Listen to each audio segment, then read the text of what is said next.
इलाकों में घूमने जाऊँ ना जहाँ मेरा प्रभाव है तो 3 दिन लगते हैं, 1200 किलोमीटर दूर है।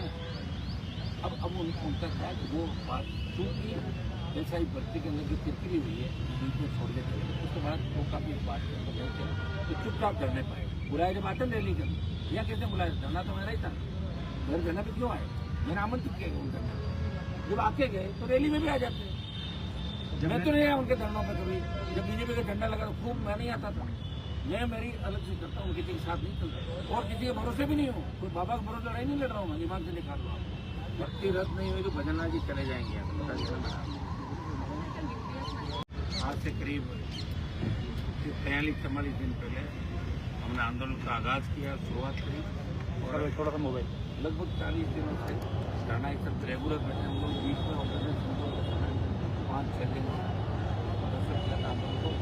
ऐसा ही भर्ती को लीक चाहिए, ऐसा ही भर्ती को रद्द कराना, पेपर लीक जो माफिया है पेपर लीक कराना, उनको सलाखों को पीछे डलवाना, जितनी भी भर्तियाँ जो संडे के घेरे में उनकी जाँच, लीड लेवल पर सीबीआई जाँच और आरपीसी पुनर्गठन को लेकर ये बड़ा आंदोलन राष्ट्रीय लोक समता पार्टी ने संगठन के साथ किया। और इस आंदोलन के दौरान हम रात को भी आप देखो 11-12 बजे तक बैठते हैं। धन्यवाद दूंगा आरपी परिवार तमाम नौजवानों का कि आप लड़ाई कर रहे हैं। और सिर्फ गर्मी के अंदर एक बड़ा गिरफ्तारी का कार्यक्रम था जिसमें जवानों ने रेल यात्रा की, गिरफ्तारी की और 25 मई को जो युवा अप्रोच रैली थी उसमें 1 लाख से भी ज़्यादा संख्या में आकर नौजवानों ने इसमें संदेश दिया। अब राजस्थान का नौजवान चुप नहीं बैठेगा। भजनलाल जी अब आपको भर्तियाँ रद्द करनी होगी। जो कमिटमेंट आपने चुनाव से पहले किए थे, आपके नेताओं ने बड़े बड़े पोस्टर होर्डिंग लगाए थे ऊँचे हाथ करके, अब वो वक्त आ गया कि आपकी कथनी और करनी से जानते हैं जो आपने कहा है वो कर दिखाएं। आपकी कौन सी मजबूरी है जिसकी वजह से भजनलाल सरकार पेपर लीक के गुनहगारों को पकड़ नहीं रही, बड़े मगरमच्छ नहीं पकड़े, ऐसा ही भर्ती रद्द नहीं करी और आप इसको पुनर्गठन नहीं। मैं उन तमाम नेताओं से पूछना चाहता हूँ जो बड़े बड़े डीले हाँकते थे, कभी तो मानेसर गए थे अपनी पार्टी के खिलाफ, कभी अजमेर गए थे, वो नेता जो यहाँ ले जाकर बैठ गए इनको बीच मजदार में छोड़ के चले गए, उनको भी पूछना चाहता हूँ सत्ता का अगर इतना ही मोह है तो इन बच्चों को गलत से क्यों बिठाया। मैं लगातार इनके साथ हूँ और सरकार ने हमें आश्वासन दिया था 25 तारीख की जब आक्रोश रैली थी कि भाई हम इस मामले में जल्द ही कुछ फैसला लेंगे और हम अगला कदम हमारा क्या होगा। 3-4 रास्ते हमारे पास है, तो दिल्ली कूच का जंतर मंतर पे और रेलवे ट्रैक हाईवे या इसको और बड़ा रूप कैसे दे सकते। एक बार सरकार ये नहीं सोचे हमने उस दिन लॉ एंड ऑर्डर नहीं बिगड़ने दिया और चुपचाप चले गए, इसका मतलब ये नहीं कि अब रुक गए। ये आंदोलन और तेज होगा और सरकार की ईंट से ईंट बजा देंगे। अब राजस्थान का नौजवान किसी पार्टी के बहकाव में नहीं आएगा।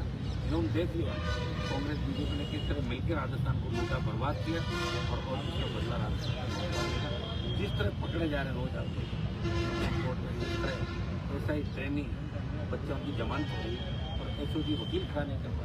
सरकार अपना जो एडवोकेट जनरल होता है या सुप्रीम कोर्ट में जो इसे की पैरवी करता है वो खड़ा ही नहीं हो रहे और बेल मिल रही। इस हम लोग सरकार कहीं कहीं से पर्दा डालने का प्रयास करी। पर्दे के पीछे निश्चित रूप से बीजेपी के कई नेता जो अपने कई क्षेत्र को बचाने के लिए भर्ती को रद्द नहीं करवाना चाहते। तो पहले तो ये कहते भर्ती रद्द हो और अब अपने बयानों से बदल के और उन नेताओं पर भी उंगली उठ रही है कि आखिर अब क्या हो गया कि आप भर्ती रद्द कराने के पक्ष में नहीं हो। आप कहो साहब कुछ निर्दोष हो, वो तो हमेशा ही होता है, हमेशा ही निर्दोष तो तकलीफ में राय संख्या ज़्यादा हो जाती है। सुप्रीम कोर्ट नहीं कहता 40 से 40-45% अगर भर्ती बढ़ाओ तो भर्ती को रद्द करो। यही वो तो 500 एसओजी कह रही है वो 500 मतलब 8 में 500% अंदाज लगाना 50% ज़्यादा भर्ती हो तो व्यक्तिगत करने की मांग करें और आंदोलन जोर पड़ेगा और तेज होगा। बाबा को इनवाइट देने को लेकर बाबा ने ये पलटवार किया है कि मैं पार्टी के प्रति निष्ठावान हूँ, पहले पार्टी से निकाला जा चुका हूँ, लेकिन अब मैं सत्ता के और कुर्सी के लिए किसी के साथ नहीं मिलूंगा। क्या आपने बाबा को इनवाइट किया था रैली में आने को लेकर, पलटवार किया। बाबा ने कहा कि मैं पार्टी के प्रति निष्ठावान हूँ, पहले निकाला जा चुका हूँ, लेकिन मैं सत्ता और कुर्सी के लिए किसी से समझौता नहीं करूँगा। यहाँ थोड़ी सरकार कुर्सी की कौन दे रहा हो, यहाँ आप ही जाए तो कौन से कुर्सी कौन दे रहा हो, खुद ही बना रहे अपना। किसने काम कर यहाँ करने पाए तब मैंने कहा रैली पाया, मैंने थोड़ी बुलाया था।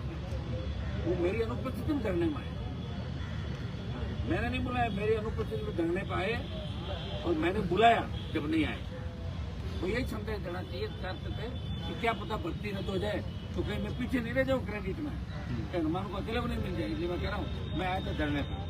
उसका उनके 1-2 समर्थक यहाँ होंगे, कोई बाबा जी आप आ जाओ, हनुमान जी नहीं तो फोटो गिरा के चले जाओ। क्या उस चीज में मास्टर डॉक्टर साहब की तरफ से वो तो हमसे सीनियर है ना 25 साल भाई, उन तो काम ही किया जीवन भर। इसको लेकर भी मैंने पूछा क्या आप वहाँ पर सियासी संदेश देने अच्छा कौन सी अभी बताओ, खाद का जो काम कर रहे हैं किसके खिलाफ कर रहे हैं? भजन लाल के खिलाफ कर रहे हैं, खुद के खिलाफ कर रहे हैं? ये इसका कोई भविष्य भी है जो कर रहे हैं? अभी तक कोई आज तक कोई काम हुआ था उनसे पूरा आधा काम करके छोड़ देते हो। कभी पूरा जीवन में किया तो बता दे मेरे साथ लड़ाई लड़ी, पूरी लड़ी क्या आज लड़ाई छोड़ के चले गए थे। उनका काम ही है एक बार मामला उठाएंगे फिर खत्म कर देंगे मामला। अब क्या प्लानिंग हो तुमसे ही पूछो, क्या किए बात छेड़ के क्यों छोड़ते हो? उन्होंने मेरी बात सुनो, मेरे जीवन का अलग उसूल है, उनका अलग है, उनके अलग इलाके हैं। वो तो सुबह शाम तो पूरा अपना इलाके में घूम के शाम को आ जाते हैं। मैं मेरे उन इलाकों में घूमने जाऊँ ना जहाँ मेरा प्रभाव है तो 3 दिन लगते हैं, 1200 किलोमीटर दूर है। अब उनका क्या है वो बात क्योंकि जैसा ही भर्ती के अंदर की तिरकिरी हुई है बीच में छोड़ के चले गए, उसके बाद वो काफी बात तो चुपचाप करने पाए। बुलाए जब आते रैली के अंदर या कैसे बुलाए, जाना तो मेरा ही था, मेरे जाना पे क्यों आए? मैंने आमंत्रित किया उनका, जब आके गए तो रैली में भी आ जाते हैं। मैं तो नहीं आया उनके धरनों पर कभी, जब बीजेपी का झंडा लगा खूब मैं नहीं आता था। मैं मेरी अलग से करता हूँ, किसी के साथ नहीं चलता और किसी के भरोसे भी नहीं हूँ। कोई बाबा के भरोसे लड़ाई नहीं लड़ रहा हूँ, मैं दिमाग से निकाल रहा हूँ। मैं कोई बाबा के भरोसे लड़ रहा हूँ ना सचिन पायलट के। मैं तो उनको याद दिला रहा हूँ कि आपकी कथनी और करने में कितना अंतर है। माने तो सरकार गिराने को चले गए थे पायलट साहब और अजमेर चले गए थे आरपीसी। अब क्या हो गया? किससे डर लग रहा है आपको? या बीजेपी में जाना चाहते हो? क्या कारण है बताओ? राजस्थान की जनता जानना चाहती है आपसे। गुर्जर समाज हमारा भोला राजस्थान का, इसलिए यहाँ के मजबूत नेता तैयार नहीं कर सके। या आपको झेल रहे हैं बात चाहे बात। और डॉक्टर साहब आपके भी जमाने चले थे तब वो गए। ये भी मैंने पूछा आप पीछे से क्यों गए, मैंने ये पूछा आप पीछे से क्यों गए। उन्होंने कहा कि आंदोलन को बच्चे हिंसक ना करते इसलिए समझाने के लिए गया था। अरे आपसे ज्यादा क्या समझदार बैठे हम और आपसे बड़े बड़े आंदोलन कर लिए। आपने 50,000 की रैली करी, हमने 5-5 लाख की करी। आपसे 10 गुना 20 गुना ज्यादा ताकत है।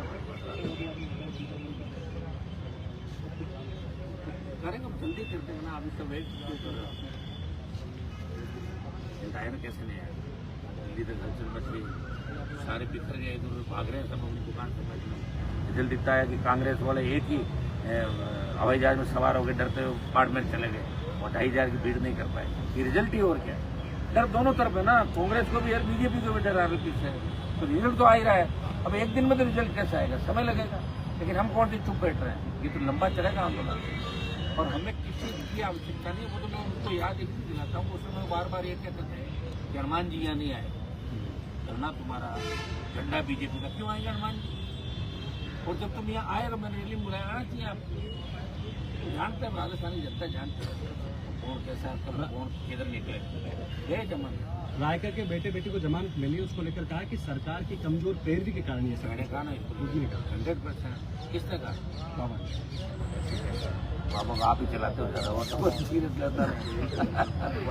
एक 8 तारीख को आपकी लोकसभा सीट पर सबकी नजर है, वहाँ पर 2 बड़ी सभाओं को लेकर कहीं ना कहीं समाज में 2 समाजों के बीच द्वेष की भावना हो रही है। हालांकि एसपी ने ऑर्डर जारी किया है, धारा लगाई है, क्या कहेंगे? क्या मामला है?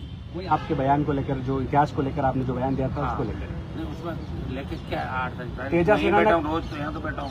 तेजा सेना के लिए निकाला है, वहाँ पे किसी तरह की कोई आप रैली नहीं कर सकते, किसी तरह की सभा नहीं कर सकते। कौन कर रहा है रैली? एक तो क्षेत्रीय कर्णी सेना का आह्वान है, दूसरा तेजस सेना का। मेरे को जानकारी 8 तारीख में मेरे आवाज पर हूँ, मेरा जन सुनो का कार्यक्रम मैं पहले से दे दिया था।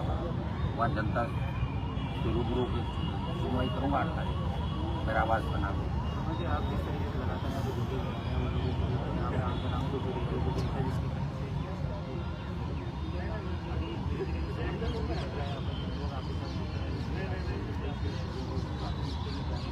भर्ती रद्द नहीं हुई तो भजनलाल जी चले जाएंगे यहाँ से, बता देना।